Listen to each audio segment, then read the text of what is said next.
Baghdad کے بازار میں ایک حلوائی صبح صبح اپنی دکان سجا رہا تھا کہ ایک فقیر آ نکلا۔ تو دکاندار نے کہا کہ بابا جی آؤ بیٹھو۔ فقیر بیٹھ گیا۔ حلوائی نے گرم گرم دودھ فقیر کو پیش کیا۔ فقیر نے دودھ پی کر اللہ کا شکر ادا کیا اور اس حلوائی کو کہا کہ بھائی تیرا شکریہ۔ یہ کہہ کر فقیر چل پڑا۔ بازار میں ایک فحاشہ عورت اپنے دوست کے ساتھ سیڑھیوں پر بیٹھ کر موسم کا لطف لے رہی تھی۔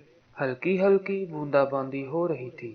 بازار میں کیچڑ تھا۔ فقیر اپنی موج میں بازار سے گزر رہا تھا کہ فقیر کے چلنے سے ایک چھینٹا اڑ کر فحاشہ عورت کے لباس پر گر گیا۔ جب یہ منظر فحاشہ عورت کے دوست نے دیکھا تو اسے بہت غصہ آیا۔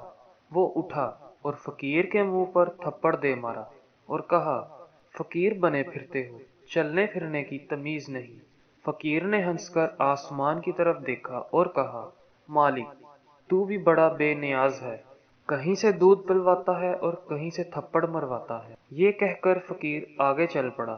فحاشہ عورت چھت پر جا رہی ہوتی ہے تو اس کا پاؤں پھسلتا ہے اور زمین پر سر کے بل گر جاتی ہے۔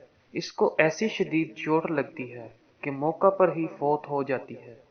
شور مچ گیا کہ فقیر نے آسمان کی طرف منہ کر کے بد دعا دی تھی، جس کی وجہ سے یہ قیمتی جان چلی گئی۔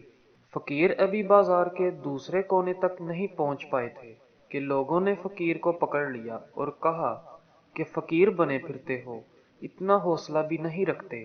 فقیر نے کہا کہ کیا ہوا میاں؟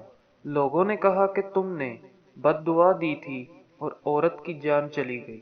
فقیر نے کہا، واللہ میں نے تو کوئی بد دعا نہیں دی۔ لوگوں نے ضد کی اور کہا کہ نہیں، تیری بد دعا کا کیا دھرا ہے۔ جب لوگوں نے ضد کی تو فقیر نے کہا کہ اصل بات پوچھتے ہو، میں نے کوئی بد دعا نہیں کی، یہ یاروں یاروں کی لڑائی ہے۔ لوگوں نے کہا کہ وہ کیا ہے؟ فقیر نے کہا کہ جب میں گزر رہا تھا اور میرے پاؤں سے چھینٹا اڑا اور اس عورت کے لباس پر پڑا تو اس کے یار کو غصہ آیا، اس نے مجھے مارا، تو پھر میرے یار کو بھی غصہ آ گیا اور بدلہ لیا۔